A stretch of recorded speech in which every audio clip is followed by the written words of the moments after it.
Everybody. It's very happy to see so many happy faces across India attending our program. On behalf of Chennai chapter and myself, I welcome the chief guest today and all the members across India who have taken time to spare and listen to the Dr. Uh, Manika Saravanan. And I call upon our fellow dignitarian from Chennai chapter, Mrs. Sarada, to have a formal introduction about the chief guest, Dr. Saravanan. Good evening to one and all. I'm very happy and proud to introduce an eminent doctor, Dr. Manika Saravanan, MD, Geriatric Medicine, AIIMS, New Delhi. Doctor has contributed a lot for the medical field in the form of many research, presentations, and published papers. Of course, it will be a very lengthy list if I try to speak about it. So I feel I'll put everything in a nutshell. Regarding his educational qualification, he did his MBBS at Government Trainee Medical College, then MD Geriatric Medicine and Palliative Care from the India's most prestigious medical institute, that is All India Institute of Medical Science, New Delhi. Then MRCP Part 1 and 2 member of Royal College Physicians. Currently, he is working as a consultant geriatric medicine in Kaveri Hospital, Mylapore, Chennai. He is very fluent in Tamil, English, and Hindi. His areas of specializations are very, very unique. Dementia and neurocognitive disorders, frailty and sarcopenia, preventive geriatrics or orthogeriatrics, gait and faith, palliative care. There was a huge list of his research activities, his conference, presentations, and his contributions to many, many publications in his area of specializations. So much you have done, Doctor. Great, really great, Doctor. So much of experience you have gained. A very highlighting factor about the doctor is his service mindedness, that is, his care for the elderly people shown in his attitude and in his service. And he strongly believes that prevention is better than cure, and in creating awareness among the elderly. He always intends to educate his patients adequately and empower them to take care of their health and to maintain their independency.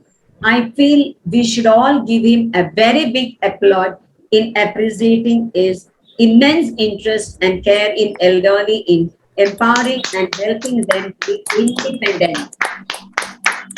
Really very Thank you. good, because you have contributed a lot for Thank you. geriatric. Actually, if I start expressing about his contribution to the medical field, especially geriatrics and his service, I'll be taking most of your time. So I stop with this as I don't want to eat up your time, doctor. I once again welcome you and over to you, doctor. Awaiting eagerly to hear from you. Thank you. Thank you, ma'am. Thank you for the warm welcome. And I would like to connect with everyone. And thanks for the warm welcome you have given to me. It's very nice and I appreciate that. With the short note, I would like to go to the topic. I will brief short about the falls and overview. So if you have any questions and your queries, I will answer after that. And I will be happy to happy that if it will be an interactive session rather than a didactic one. So I will brief in 15 to 20 minutes, and I would like to take questions from you if you are having any. So if that is okay. Yes, doctor. Perfect. So shall I proceed, ma'am? Yes, sir. Yeah, thank you, ma'am. So I would like to falls. What is a fall? So anything which leaving the older adult lying in the floor is a fall. So that is we call it as a fall. Why falls are happen is it is not a single risk factor. It is a very multiple risk factors. Not it is not good. You are tripping and you are having something and you are having not light. and all these things. So what are the risk factors for falls? Some of them are the patient risk factors, some of them are the age-related factors, some of the environmental factors. So all these, when we interact with each other, it will lead to causing the imbalance in the older adult and lead them to fall. So what are the patient risk factors? So one of the risk factors are the chronic medical conditions related. Another thing is that medications related. So what are the medical conditions related?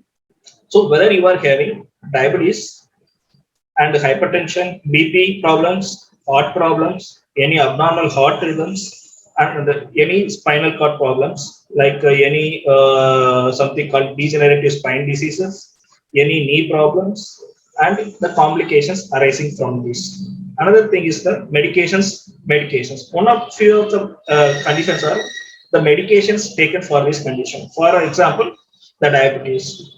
Whether your diabetes may be overtreated or undertreated. If it is overtreated, your blood glucose may go very low and you may fall. Another thing is, if it is undertreated, the diabetes will overcome, and over the time we will develop a complications of the nerves, which we call as diabetic neuropathy.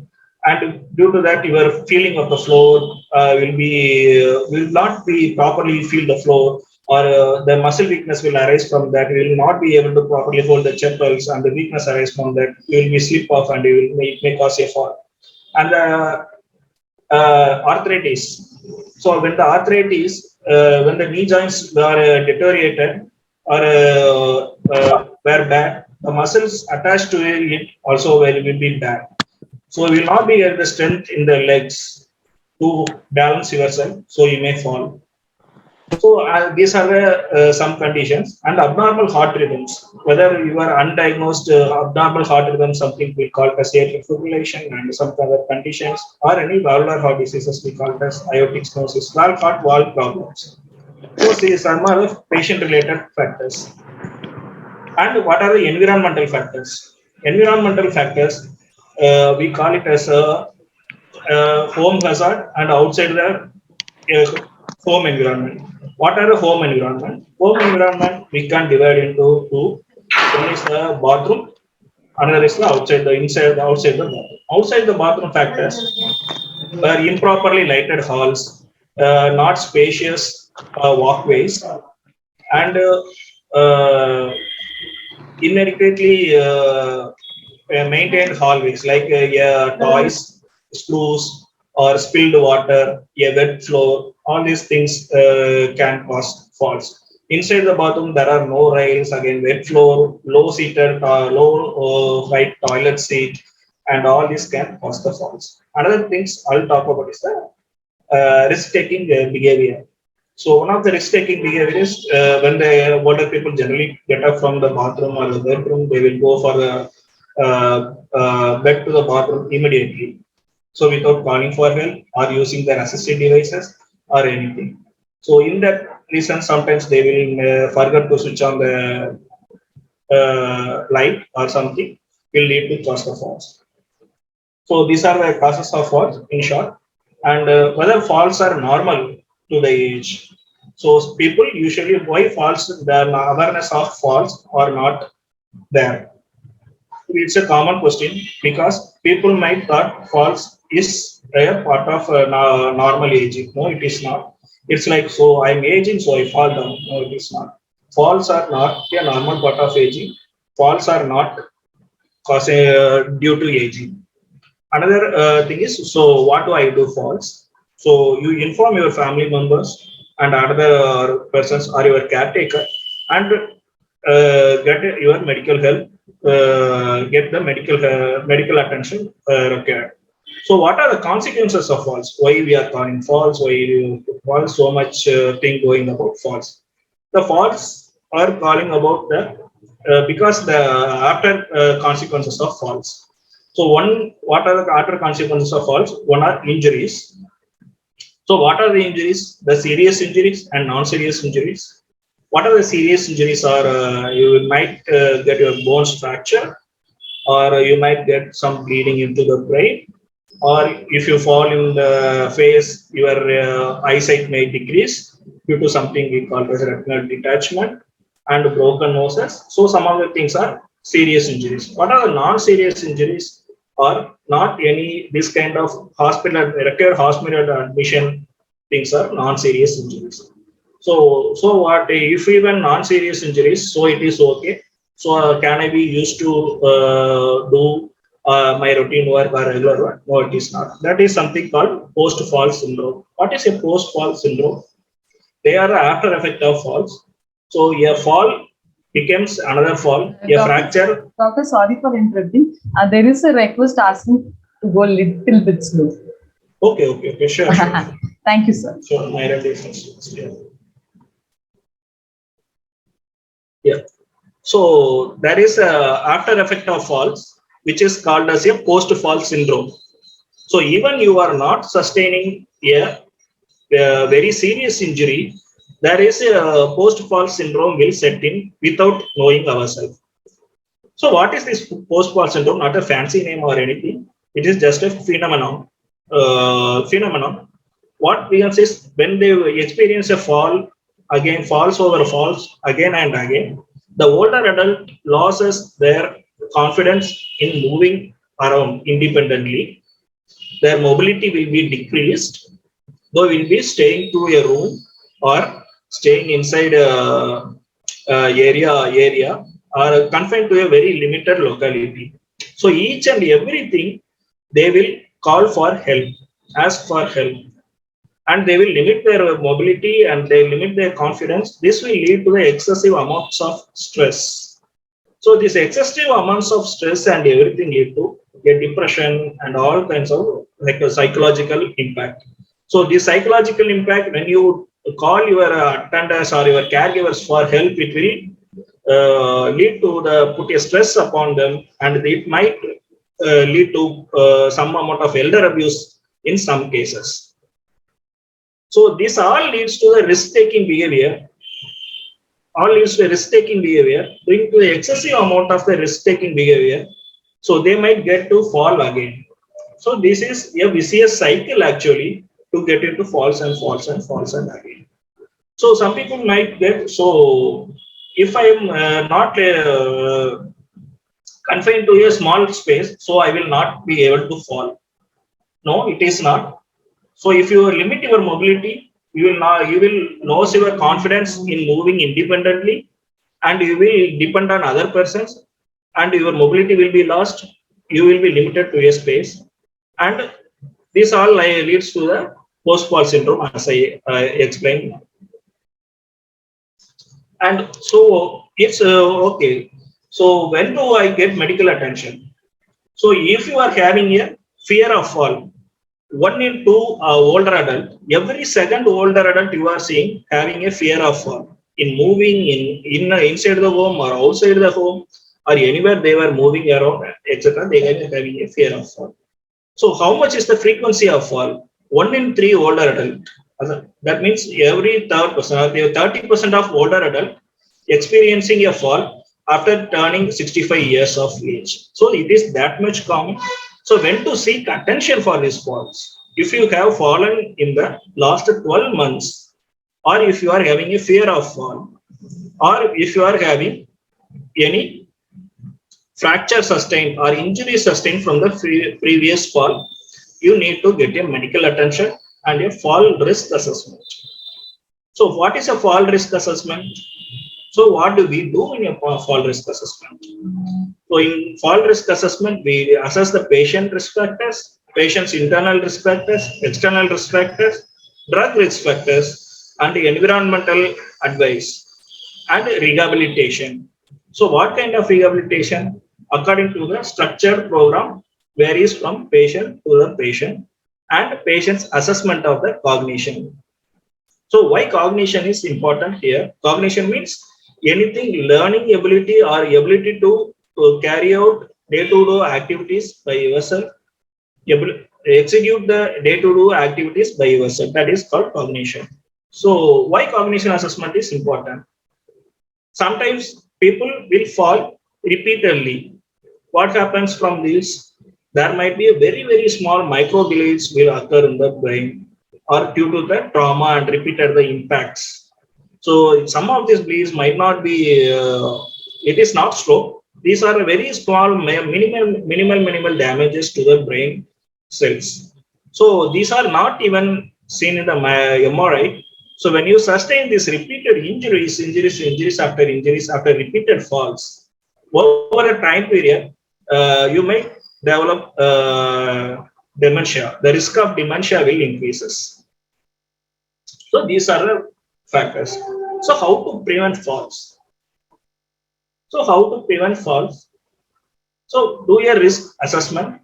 So risk assessment, if you are having a fear of fall, if you have fallen before, even if you are having any fracture sustained from the previous fall. And you do a drug revision. So many people are taking 5 or more medications for their chronic medical conditions and other medical conditions. Approximately 30% of older adults in India are taking any over-the-counter medications or any Ayurvedic or other pills. So some of these agents will interact with the medical condition you have. Some of them interact with the older age related sensitivity, and they will cause adverse reactions, and that will lead to a fall. So should I not take any medicines? No. You should be taking medicines whenever the medications will be beneficial for you. The benefits outweigh the risks, and there are no need of any supplements. So the drug revision will be done by your doctor. And if you are having underweight and more than 75 years and you are any postmenopausal age, of more than 10 years, you will be advised to undergo DEXA scan, which is used to evaluate a condition called osteoporosis, which are meant to be weak bones, to identify weak bones, and your doctor will prescribe the structured medical advice plus rehabilitation advice to strengthen your bones. So these are the medications, and this is not between doctor and patient, and fall prevention involves doctor, patient and the family. So it is a teamwork. So what the family must do in a fall prevention? The family support is very, very important. The caregiver support is important because some adults, older adults may lose their independency. They might need help to maintain their independency. They need support to maintain their independency, mobility and rehabilitation at home. And if you are staying alone or in a separate room, so you are not going to a bathroom or some bathroom, so no help is available. So what should I do? You can keep a bell nearby, or you can call for help, or you can keep your bell. You can ring the bell, so the help will arrive. You can go to the bathroom. So from the bedroom to the bathroom, fairways should be well lighted, adequately lighted, and there should be rails installed in the walkways, in the bathrooms and the entryways. And there should be a color of the switch on the wall, the paint color of the wall and the color of the switch should be in contrast colors. And whatever you need in the kitchens, in the hallways, should be at the level of your shoulder.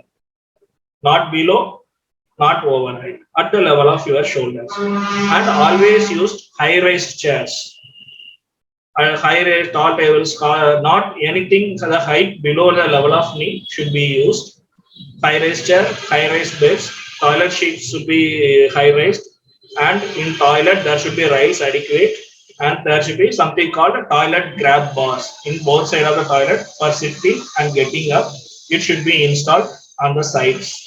And there is available of high-raised toilet seats, and use the non-slippery mats under the showers. If you are still not confident and you will feel slipping off, there are shower chairs available, so you can sit in the chair, you can take a bath. Likewise, there are commode chairs are available for toiletries purposes also. And assistive device, there is a misconception about assistive devices, whether I will be dependent forever or what people will think of me. So, assistive devices are not meaning a disability.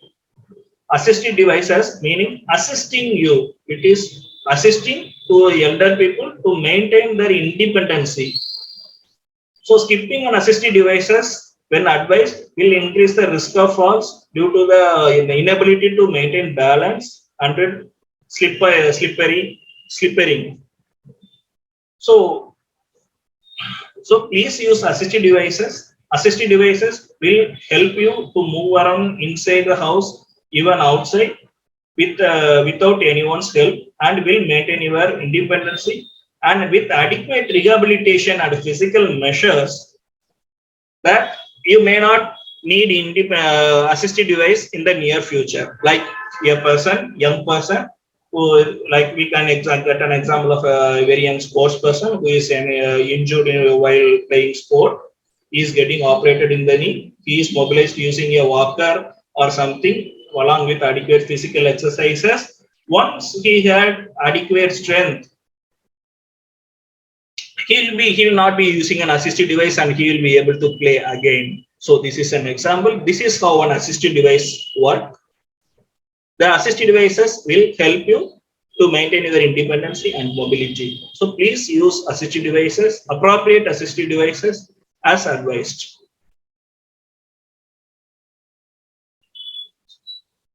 Educated.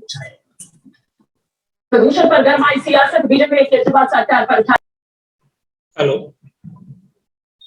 So these are the consequences of falls. This is an overview of falls. So now I think I would like to take questions and solve your doubts.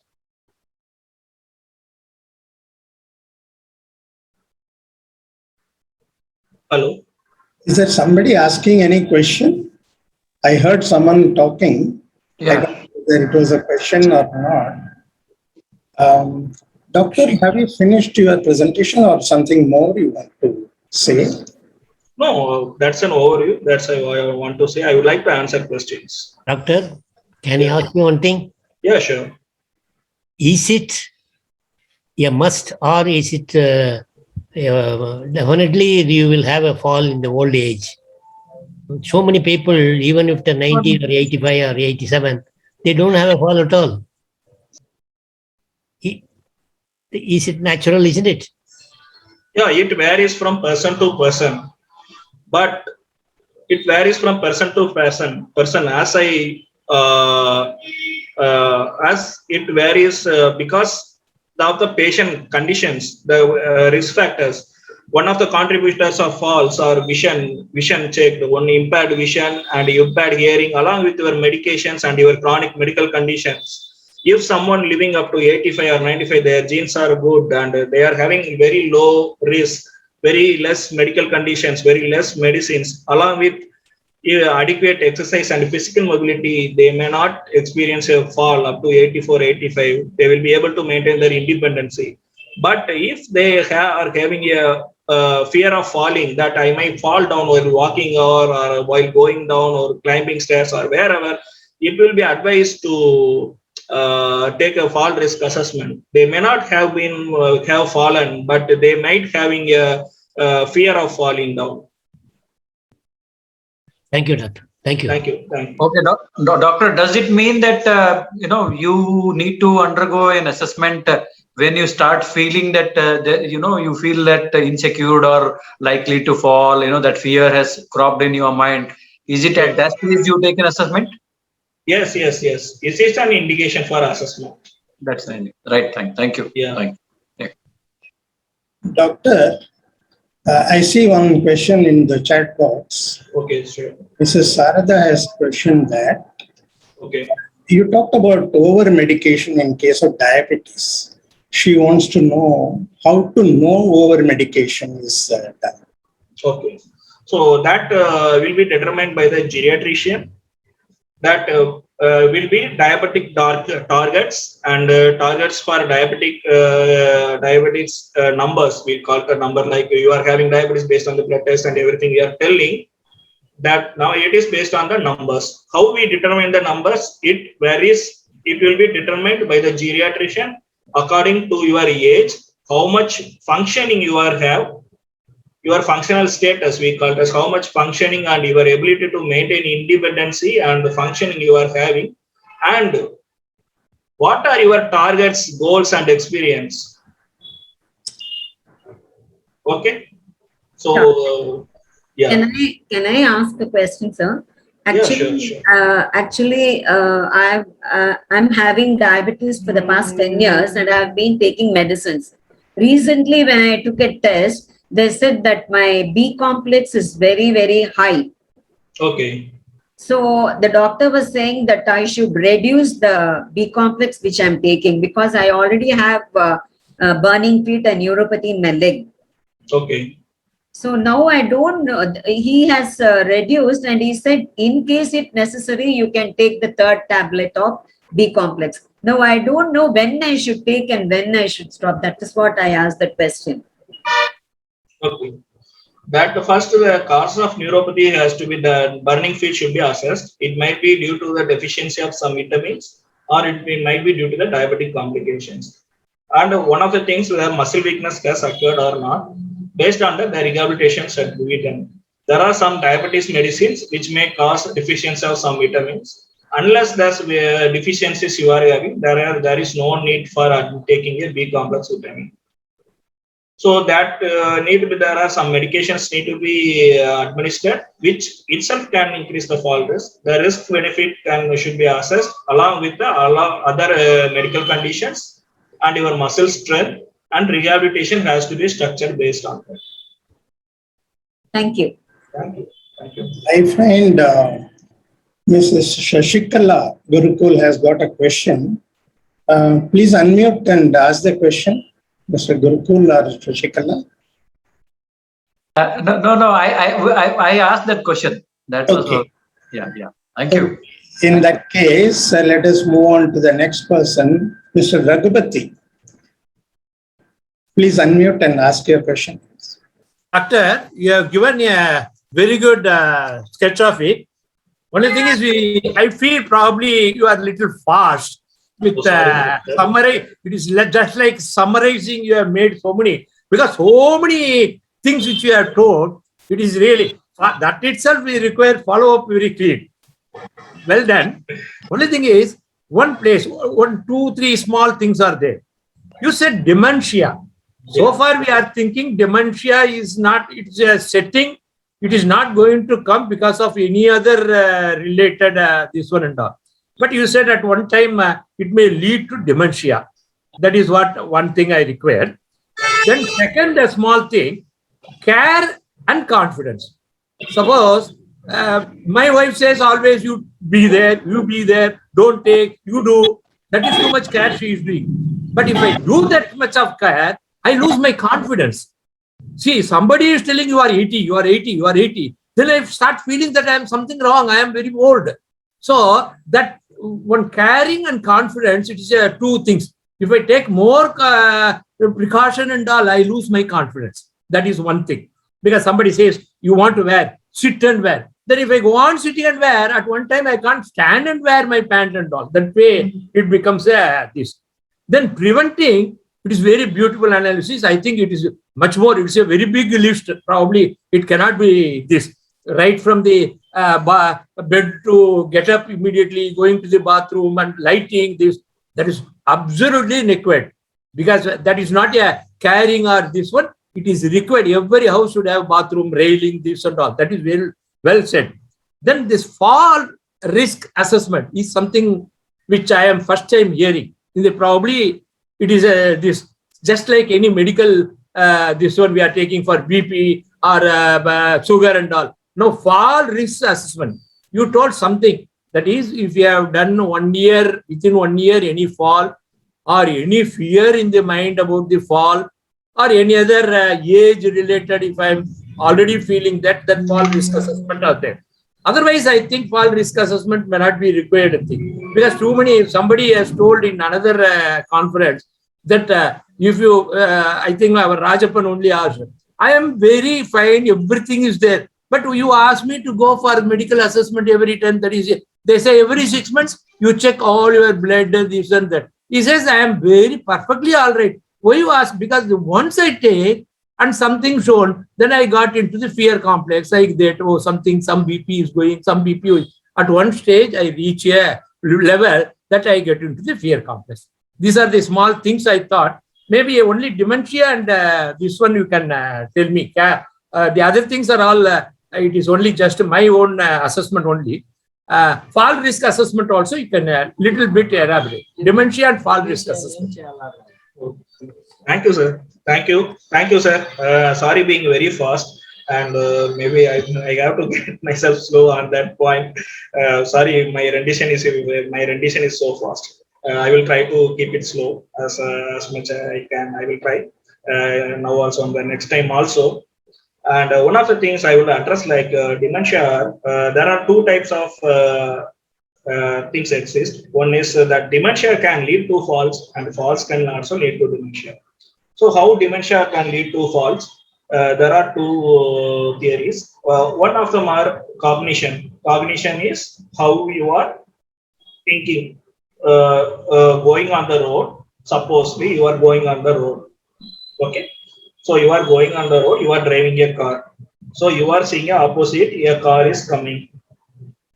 Okay. The car is coming from the opposite side. You have to recognize the car is coming and it is coming on your same lane, and you have to slow down your car, execute the brake, change the gear and stop. So similarly, when a person is moving around, they have to realize where they are moving, where they are going, their trajectories, and if there are any obstacles in that, they have to avoid the obstacle, moving around, they have to execute a common path and then have to navigate the path. So with aging, these reflexes will slow down due to the natural part of the age. Second thing, if you are having any dementia or cognitive impairment, the person may not recognize that it is a risk factor or it is an obstacle. So they will go around and they will fall down and these things. The other way is, if you are having falls and not reporting, people are thinking that these falls are common due to the old age. They will repeatedly get a fall. What happens? This is a micro impact inside the brain. So repeated trauma, repeated head injury, repeated trauma. So this will lead to the very, very micro or minimal damage to the neuronal circuits. I'm not going to the medical jargons, I don't want to. So when the neurons are damaged and these are damaged, with the progression of times, maybe in 2-3 years or 4 years or 5 years, the risk of developing dementia will be higher. Already if the person is having any underlying undiagnosed dementia, the rate of progression will be rapid with the impact of the injury. So the second thing is fall risk assessment, and someone asked in the chat box also, fall risk assessment. What is a fall risk assessment? Where it is done? Any trained geriatrician can do a fall risk assessment. What is a fall risk assessment? That is assessment of your chronic medical condition and the complications and your medications review, and if you are taking multiple medications, what is needed and what is not needed, whether the clinical benefits outweigh the risk. If it is not, there is no point in taking many medications, that medicines will be striked out. And if any faults are causing by the medication, example, many people, there are having sleeplessness. For commonly, there are many sleep-inducing drugs or psychotic medications, as we call in a medical field, it will be given. So these are the medications are sedatives, inducing sleep. So that may be, these are one of the causes of falls. So if it is identified, we taper off the drug. We teach the patient something called sleep hygiene and exercises, physical exercises and techniques, and the environmental modifications for sleep. So whether it is working or not. If it is working, we will keep the medications or we will change the medications, put to the minimal level. That combined of both can give you a very peaceful sleep. So this is an example of things identified in the fall risk assessment.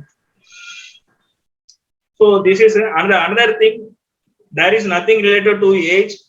If I'm not wrong, 2 days back there is a exam for teaching a 104-year-old lady in Kerala. She topped the whole of Kerala.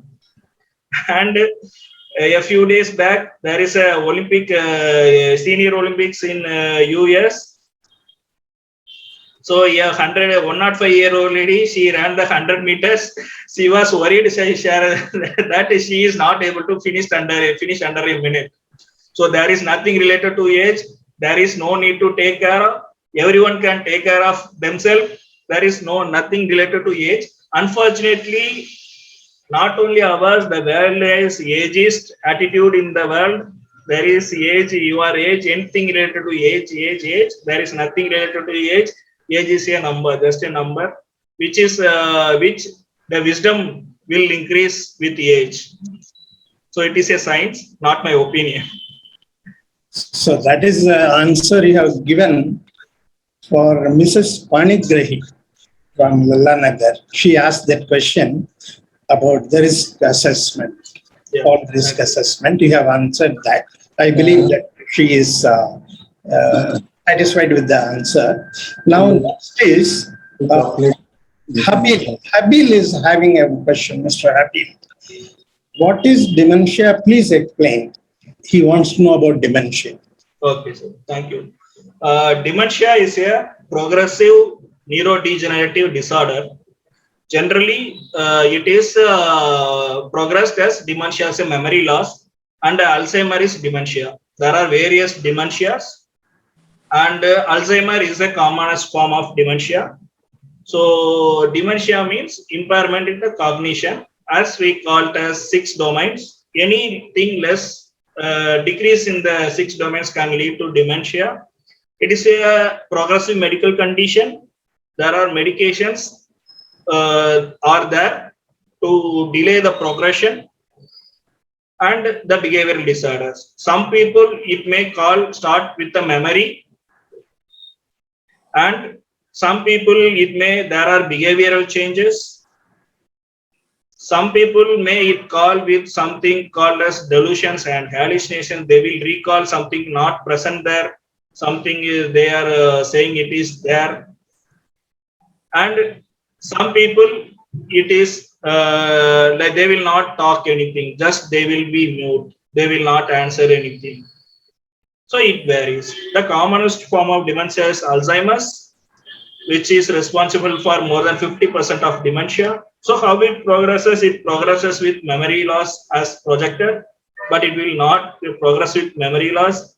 It will start with difficulty in handling your money, difficulty in counting the money, difficulty in finding ways, difficulty in finding the known ways. Where if a person is residing in the same place for more than 10 years or 5 years, if he is not able to know the pathway from the returning from the usual vegetable shop or any grocery shop or nearby shop, so it will present like that, it will progress. So that is what is dementia is. And in advanced stages, some people will develop behavioral changes. Some people it is aggression. Some people has very unsociable attitude. Some people may start using insociable words. So it is all a part of the condition. I believe Mr. Habil got the answer. Sir, I'm Prashant. Okay. I am seeing I have a doubt. Mr. Balan raising his hand first. Mr. Balan, unmute and ask your question, please. Doctor, your presentation was good. I would like to ask one question. Sure. This blood pressure, this normal blood pressure is a function of age. That means a blood pressure for a 30-year-old man and a 70-year-old or 75-year-old man, both are same or it varies. Kindly explain. It varies. The target varies. It varies. It varies from person to person. A 30-year-old, the targets are different. 30-year-old may not have hypertension. If a 30-year-old develop BP problems, there might be some underlying genetic causes or medical causes, which I am not going to, as it will increase the medical jargon. I will come to the old age. The targets are not same for everyone. A 70-year-old older person and a 90-year-old older person will not be and should not be treated for the same medical targets. The target BP will be different, or target BP will be different. A lot of factors should be taken into account. As I explained, as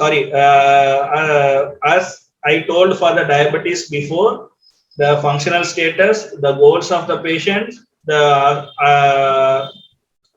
any additional chronic medical conditions they are having, and any other physiological conditions they are having, and the longevity, life expectancy, everything will be, and the cognitive status, everything will be and should be taken into account, and the target should be decided along with the patient information, patient target, and patient wishes. Then the treatment will be started. One size doesn't fit. Yeah, please. What can be the normal standard benchmark for a 70 to 75-year-old? This one, how much can be the maximum the BP readings it can be? A normal senior citizen around 70 to 75. Is there any kind of thumb rule or anything from the doctor's side? See, at what stage we can feel that, okay, this normal, you said it varies from person to person. So, age to age. So, how much for a 70 to 75, how much we can say it is tolerable, it's okay? Okay, so first, the age thing should not be taken into account. The age factor, sir, you are describing is a chronological age. So we don't take the chronological age. So we take the biological age. So for your example, for a 72-year-old with advanced dementia, I would be happy to... No dementia, nothing. No, without any dementia, a normal person. Okay, anything less than 150, 90, I will be happy. 150, 90 should be all right. Yeah. Okay. Thank you. So, Next, I'm seeing Mrs. Ramani Raja raising her hand. Please go ahead and ask your question, madam. Yes, doctor. Thank you. I am 73 years old, and 3 years back I had a fall and I have 3 injuries in my spine, 3 fractures in my spine 3 years back.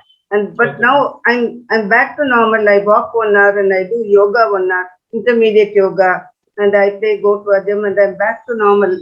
And so is it okay, doctor, to be as normal as possible?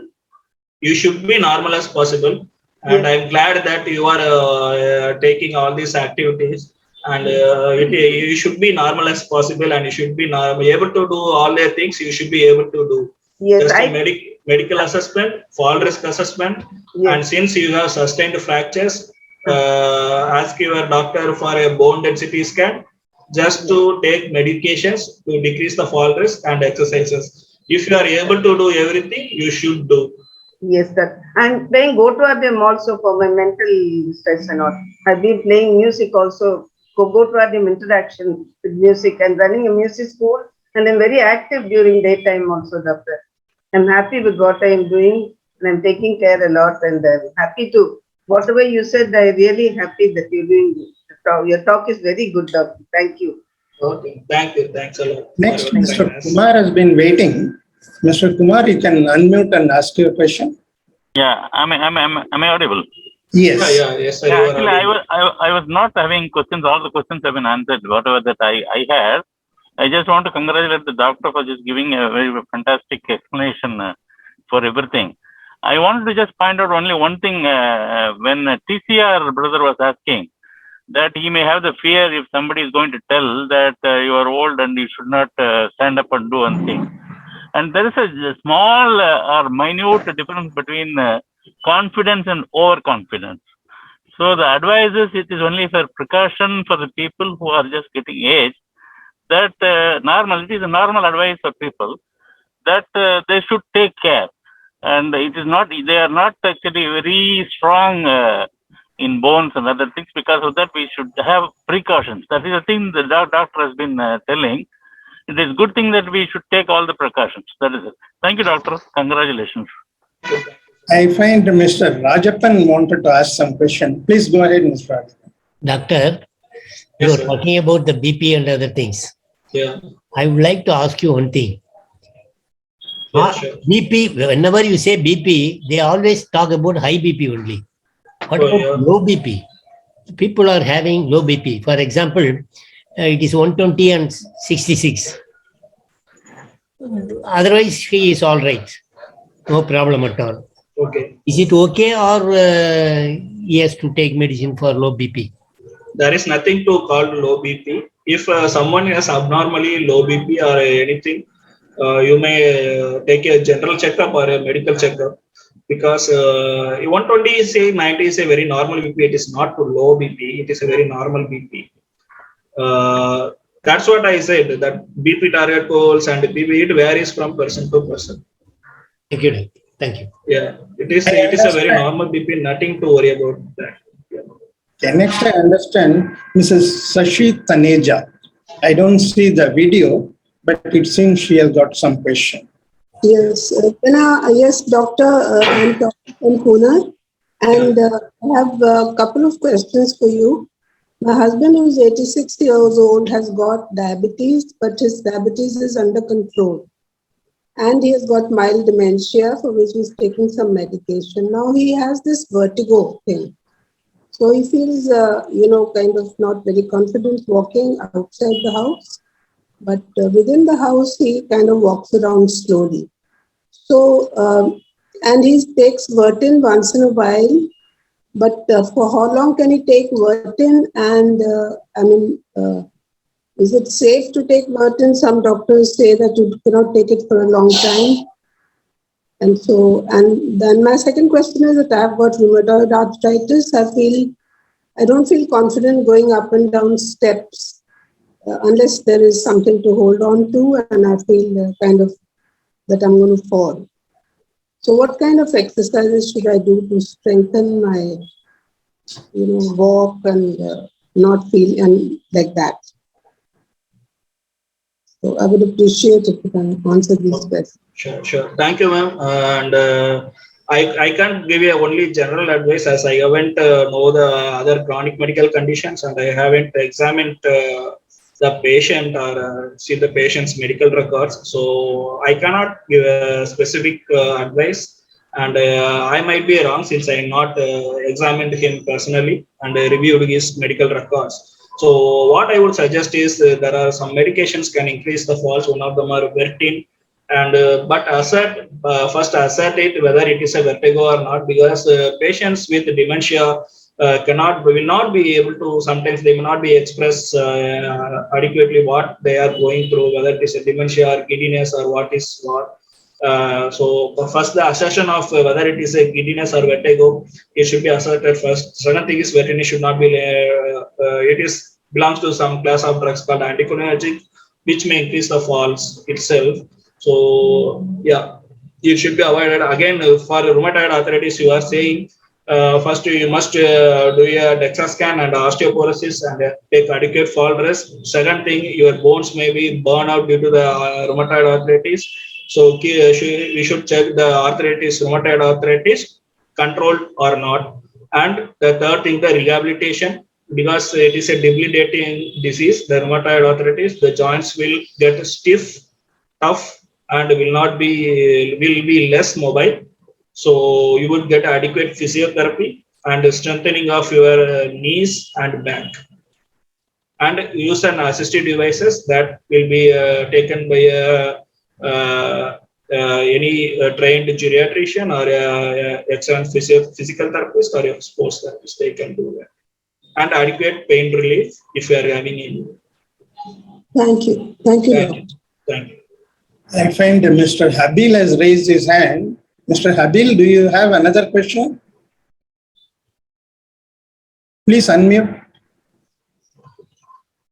Mr. Habil. Yeah. Yes. I doctor, you said the chronical age is not the factor. I mean, that is nothing. Biological age, right? Which is important. Yeah. So I had gone to the wellness center run by Hilton at Shilim near Lonavala or Pune. So there I had gone 3 days. They checked everything, and they said my age that time was 83. Now I'm 85, and they checked the metabolic age around. You said biological age, so it was 66. So they told me that you are very healthy, no problem. My daughters who were about 53 and 50, their biological was higher than their age. So I was better than my daughters. I mean, that is what they said. I mean, in the sense, so is it correct? I mean, is it a right judgment? Yeah, they may be correct. It all depends on the functional status of the patient, which we call as a biological age, as per the present available medical evidence. So every treatment and everything will be decided on the basis of the functional status and functional status and frailty assessment. Based on that, the biological age may be determined, and it is not something of a number you are doing some scans are determined. So biological age, in the sense, I will be calling something as a functional status, independence, and everything. We geriatricians taken into account, and we will prescribe the things. No, thank you, doctor. And, thank you very much, doctor. Sure, thank you. And I have 2 other queries in the chat box. And we are having dementia. What are the other problems we can get due to such injury, and how to prevent them and in your old age? The other injuries are can be bleedings into the brain, something called a subdural hemorrhage, and something called the brain bleeding outside the brain but inside the skull, and bleeding inside the brains. How do we prevent? Just as the general fall prevention measures I have told, I explained early, inside the home, the bathroom precautions, and your medical review, and taking a proper medical checkup and everything. Second thing, osteopenia, I like Hydrophos 150. And again, I'm sorry, I haven't examined, and I haven't gone through the medical records, so I may not be able to comment on this because, I may be wrong. And you are in-person assessed doctor, and if you still have apprehension, consult a geriatrician. He might be able to help you. Thank you. I believe, hope I solved the question. I believe you have answered Mrs. Panik Reddy. She has given some detailed medical reason she has given. I don't know whether you are. Shall I read it, doctor? I have osteopenia. Okay, then let us go to the next question. La Sangali has asked, if a diabetic person taking prolonged medication with the composition of metformin, is it good for health? He's asking for that.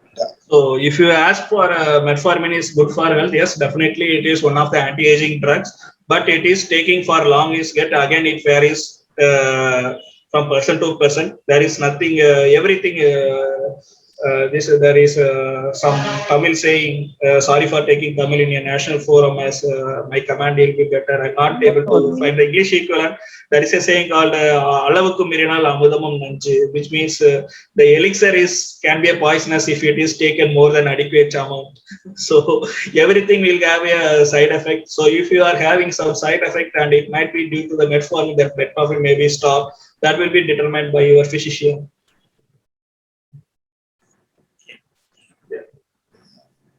I find Mrs. Chitra Prabhakaran is confused about biological age and what is the other age you mean.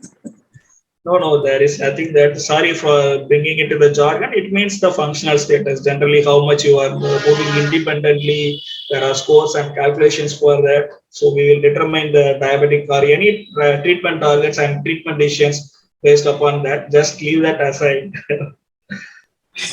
There is no need to confuse. Thank you, sir. Thank you, sir. Thank you very much. Thank you. Looks like no more questions I see in the chat box.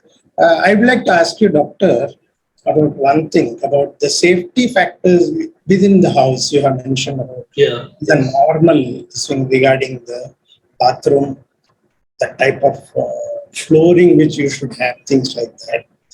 In addition to that, I feel most of us are doing some sort of exercise like walking or doing some workout. I find that increasing the balance of oneself goes a long way in overcoming the fear of falling. Because that is one thing I find many people are observing, that they have a fear that they may fall. What do you think about that? Some of the exercises which will improve the balance of the person. Thank you, sir. Thanks for the question. The balance need to be. It's a very good question. The balance. Sorry, am I audible? Yes. Go ahead, doctor. Very clear. Yeah. The balance exercises are not readily balanced. What are the causes of imbalance should be identified, whether it is muscle weakness or any medications or any chronic medical conditions. So it should be targeted regarding that, along with the balance exercises. There are balance testing exercises which might be administered by your geriatrician or your physical therapist. There are very training methods to maintain the balance, where something with your eyes closed, eyes open, and standing on one leg, two legs, and all these things. That will be administered by your physical therapist, trained physical therapist, and trained geriatrician. They will structure the therapy because it will be a structured care plan, as we call. Just because someone fall into the experience of fall and these things, I cannot immediately put him into a balanced state. I will put a structured plan. First, I will revise his medicines, eliminate the medical drug risk factors, optimize his medications and the chronic medical condition, and then strengthening his muscles. Then I might transfer into the balance exercises. There are lots of balance exercises prescribed by WHO, and there are working groups, international working groups. They have developed balance training programs. They are very simple, not very sophisticated. Don't be afraid by the name. There are very simple exercises can be done by any person every day. I've been practicing yoga for the last 24 years. So there are some asanas which improves the balance, like standing on one leg. There are many asanas like that. That is the reason why I asked that question. And many of our colleagues in the Dignity Foundation are practicing yoga. They may be aware of it. And it is better that everybody is aware of that. Balance is an important part of the life. And doctor, one more thing I want to know, whether there is any fall prevention clinic in Chennai. There is no fall prevention in Chennai. Clinics, I am new to Chennai. I recently moved to Chennai. They may not be. But I am in a process of establishing a fall risk assessment clinic and a fall prevention clinic and a proper geriatric assessments and cognition assessments team. So it is, I believe good things will take time, and just now there are awareness coming up about the falls and these things, falls and old age prevention and geriatrics and about the old age care. So yes, it will take time. Up to my knowledge, I think I might be wrong also. So if you know anything, you might also inform me. No, I have no idea. I just wanted to know because that is one of the points which are discussed in the chat. I thought that may help people who may like to know about that. Looks like there are no more questions. I don't find any questions in the. Yeah, Mrs. Sarada wanted to know the number. I believe Felista may be having your contact number. She can publish in the group. And Felista, is it okay? You can do that. Yes, sir, sure. Okay. Looks like all the questions are answered and no more questions are there. I believe, Felista, you can go ahead with the remaining session. The remaining is banking. Thank you, doctor. Thank you so much for this wonderful session. I mean, presentation, Q&A session was big, and you are very patiently answering each and every one of our questions. Thank you so much, and we'll surely keep in touch. And I think you don't mind if I share your contact number to our members. Is that okay? Let me get permission from you before sharing. Yeah, yes, ma'am, we can go out, but generally I don't take online consultations and without inpatient assessments. Okay. Yeah, because some things I need to examine in person. Okay. So there are things might be missed in the assessment of the older adult. So after that only I can some other running errands I can suggest. So Okay. that's okay. Do you have a clinic, doctor? No, I am practicing in Kaveri Hospital. So I am a consultant geriatric physician there. I am the geriatrician in Kaveri. So appointment can be taken with Kaveri Hospital. Kaveri Hospital. I am a full-time consultant in Kaveri. Very good. Very good. Thank you, doctor. Thank you so much. Thank you.